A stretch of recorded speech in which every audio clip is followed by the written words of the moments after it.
All right, the princesses are going to the circus. So I have a maybe meta list for you today. This is a list that I have been excited about, kind of in the back of my mind, thinking it was just a fun casual list for a while. And this list kind of came out of Josh and I going to Bologna and playing there. And I played Aggro, and I kind of got sick of Aggro. I've been playing Aggro so much that I just needed a palate cleanser. And so when we were finished with the Lorcana challenge in Bologna, went back to the hotel room. I said, I'm done with Aggro. I swear this time I'm breaking up with it. I've said that before. But I swear this time I'm breaking up with it. I want to do something different. And so Josh and I kind of went through a bunch of cards, and I decided that when he asked, he said, well, what do you like the look of? I said, I like the look of Minnie. I gotta be honest, I like the look of Minnie because she's an iconic, but I do like the ability that comes with her. So the ability that this Minnie card has is, it says, when she quests, you can banish a character with power 5 or greater. And that just sounds like a great way to remove stuff from my opponent's board, especially since it doesn't involve challenging and it does involve questing. So it moves you forward and hopefully pushes them back. So this is the list that I'm calling Supportive Girlfriends, and let's go through kind of the key cards in it, and then we'll get into some gameplay. All right, so let's start with kind of the key cards in the deck and kind of what the inspiration for the deck was, and then we'll kind of go towards the deck list. So first off, like I said, the Minnie Sweetheart Princess was the inspiration for the deck because I just absolutely loved the idea of being able to blow up my opponent's characters while questing and not challenging. And also being able to do it in not Ruby. So when we were kind of going through this, Josh kind of pointed out and said, hey, do you have to support your own characters? And the two of us just kind of looked at each other and realized that this should be a support deck. Because the idea here is that you can use support on your opponent's characters, make them bigger by questing yourself, and then you can remove them with Minnie. Now the problem with Minnie is that she only gets characters who are exerted. And if we're playing a support kind of princess build list, we're playing Amber Sapphire. So there is really nothing that we can do to turn our opponent's character sideways, because that's kind of pretty exclusively a amethyst color. I think there's some in emerald as well, but it's pretty exclusively amethyst as far as the playable stuff goes. So how do we get our opponent's characters that are ready? Well, we do it with the song, The World's Greatest Criminal Mind. It's been in a lot of Amber decks for a while now because it's kind of one of the only answer cards in Amber, especially to like the big characters. So now we have two ways to get rid of our opponent's characters, both using the same general strategy, which really helps synergize the deck here. So the deck wants to support our opponent's characters. We can support our own too if we need to throw into some challenges here. But we support our opponent's characters, and we can either remove them with Minnie if they're exerted, or the World's Greatest Criminal Mind if they're not. So that kind of dictated the two colors of the deck. We're looking at Amber, we're looking at Sapphire, and if we are using Minnie as kind of one of our key cards, she is a princess, so it did make us kind of start to look at other princesses. The nice thing about Amber right now is that it does have a lot of princess support, and you know what? Sapphire kind of does too.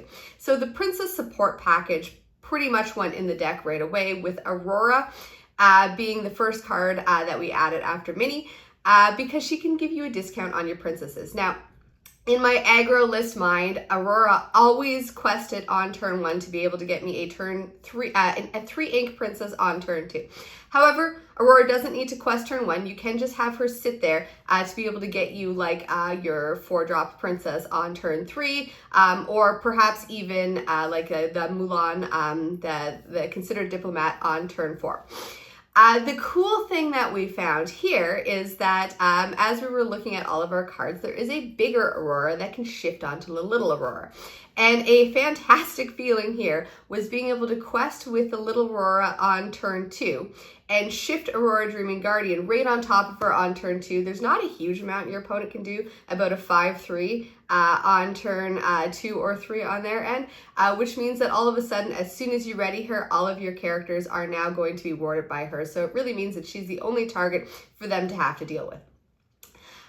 So we put in kind of the rest of the princess package here with, like I said a second ago, the Mulan Considered Diplomat. She's one of the really only ways to draw cards in this deck. She's a very, very good and reliable way to draw cards in this deck. When she quests, she looks at the top 4. You get to put a princess card from there into your hand. And so looking at that and looking at the Aurora there, it definitely meant that we were going to go as princess heavy as possible.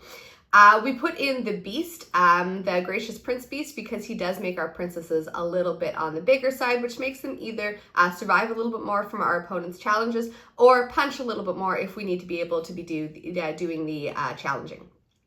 So if we're leaning into the support, we've got kind of our princesses here. If we're leaning into the support, we really do want to have Alice Growing Girl. Alice Growing Girl is what Josh has been calling surprise support, because she comes down and she gives all of our characters support, which means if our opponent is looking at their characters thinking that they're safe from Minnie because we don't have enough support characters out to make their characters bigger, all of a sudden Alice invalidates that and can make everybody quest and give support to whatever we want. Alice is also a great finishing piece here, because if you can get enough characters out and questing to support Alice, if she has 10 strength or more, she quests for 5. So it doesn't take a huge amount of turns of questing with Alice to win, especially if we're already questing with all of our other characters to support Alice. That's like a turn or two for us to cross that finishing line.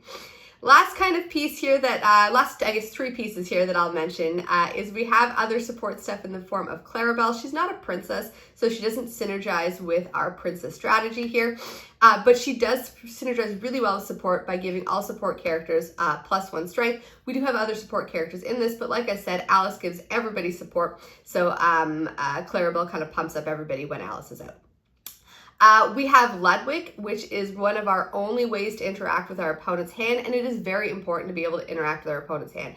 Even if we don't get a non-character card to discard with our opponents revealing their hand from Ludwig, we at least know what they're working with, so that we can figure out what threats are coming our way to be able to determine what we want to play to be able to kind of survive as long as possible.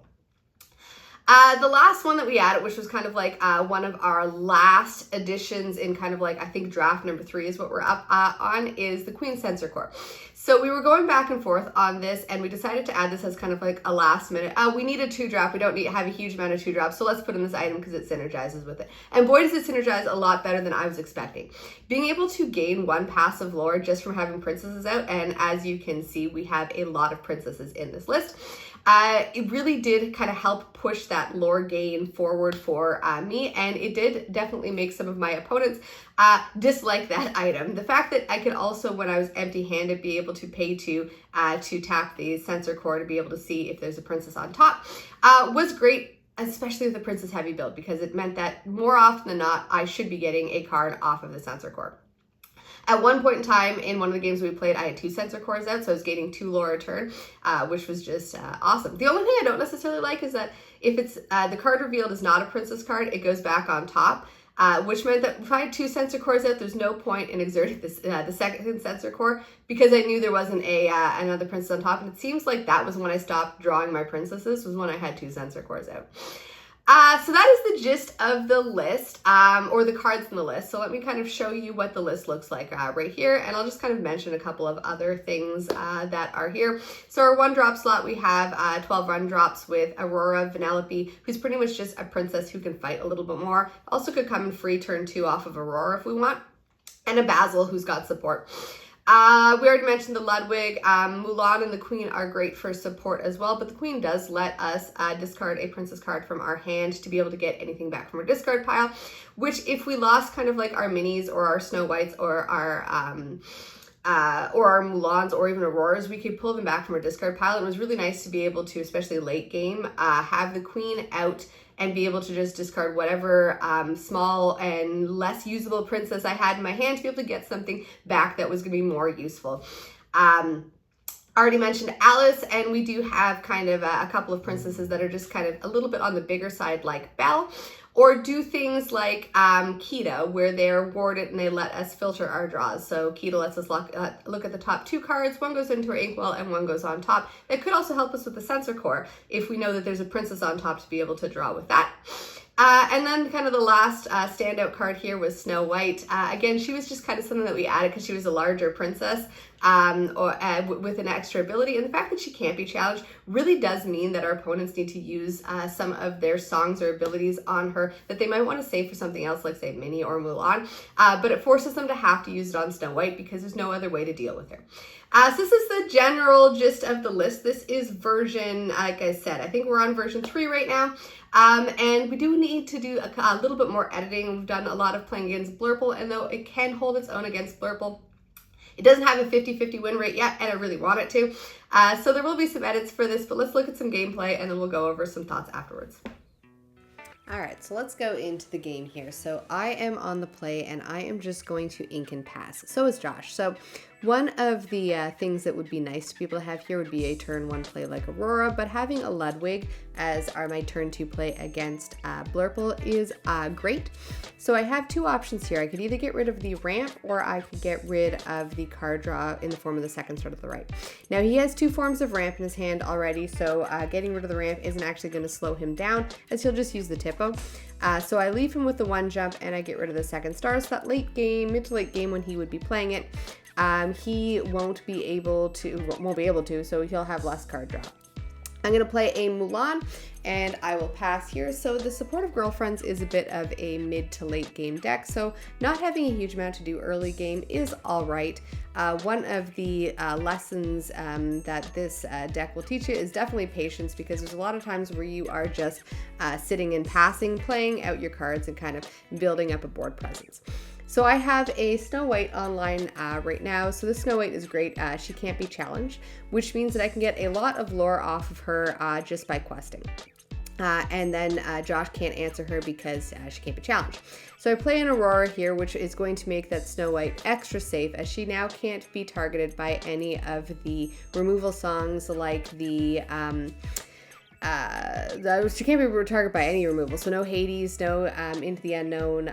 She is safe to quest right now, and the Aurora is kind of the only target for those removal spells. So Josh is going to play a Basil and is going to ramp a bit ahead, and he's going to quest. There's nothing I can do about it. He is evasive character, so he's totally free to quest. I'm going to play a Mulan. Mulan is going to help me dig for cards. In the games that I've won, she's definitely been one of the cards that has made a difference, because being able to draw cards obviously gives you more cards to play, and that is very important. So I'm going to quest with the Snow White as well to get some of that extra lore in and kind of push that a little bit further. The can't be challenged and the ward definitely makes her super safe. So Josh has built up a good board presence here with 2 genies and an Elsa, but the board presence that I have here, especially with the ward, is going to make a big difference in my favor.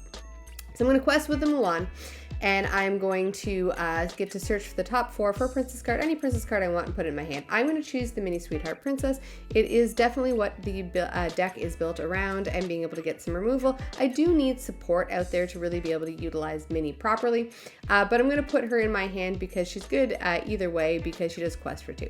I then play a Beast. The Beast Gracious Prince makes all of my characters, all of my princesses, bigger as far as their strength and their defense goes, and so he's going to make the trades that will be there a little bit more in my favor. Now that is until Josh plays Monstro, as Monstro is a tough character to deal with either way, as he is a 6'8" and can take a lot in a challenge. Josh is then going to quest with his evasives, as they can't challenge Snow White anyways, so he's going to push that lore forward. So we're at 11 to 9. It is mid to late game is always Blurple's game here, but I'm going to kind of push forward here, play a Ludwig to get rid of the card draw that he has in his hand, and then play out my Mini Sweetheart Princess.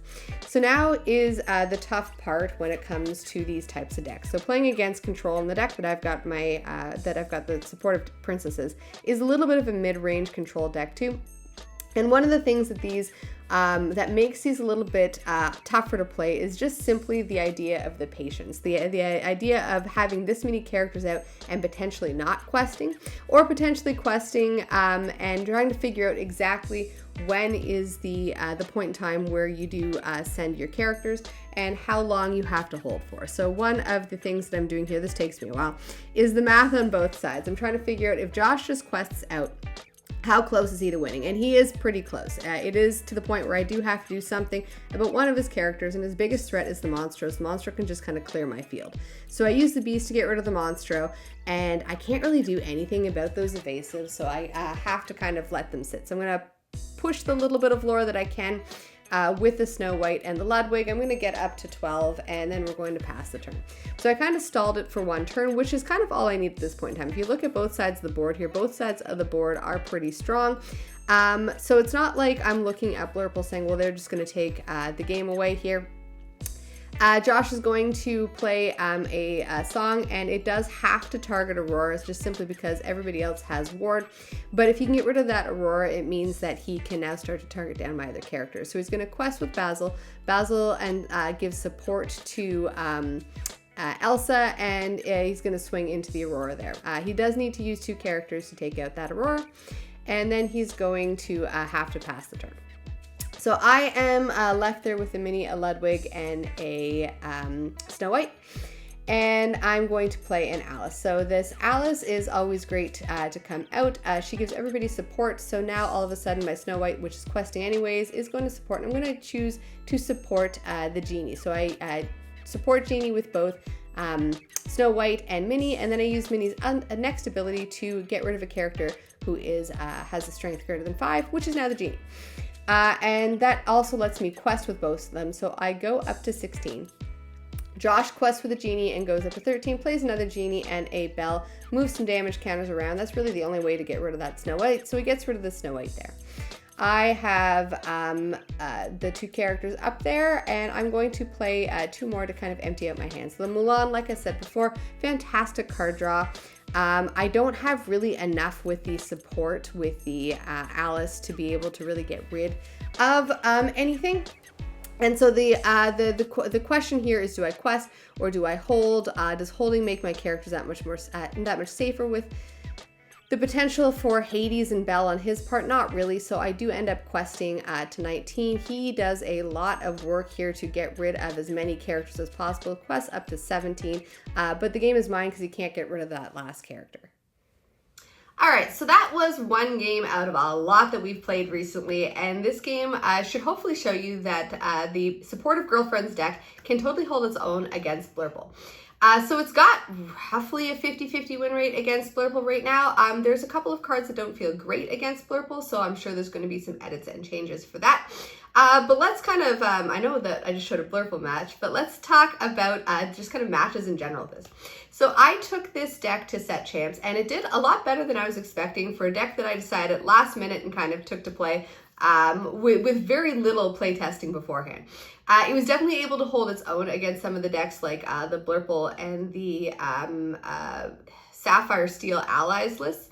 And those are some of the stronger decks in the format because they do have removal, they do have card draw, they do have ramp. And so if this deck can even hold like a 50-50 win rate against it, I say it's pretty good, definitely as a starting point. Against aggro, it feels awesome because it feels really good for the aggro decks to be able to play 2 Tianas and turn them sideways. And I just have to support them with like sometimes just one character to be able to remove them, not even have to challenge into them in the slightest, and be gaining lore off of it as well. So it is, it's a deck that feels very good. It's a deck that feels very strong. And it's a deck that like, I'm shocked that it's doing so well.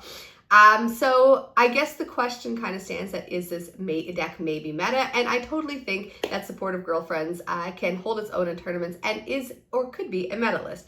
Like I said, I'm going to make some changes to it, but I am going to keep it a princess list. I am going to keep it as support list, and it feels like it's like 90%-ish done here. So I'm excited to be able to take this to more tournaments and see how it does.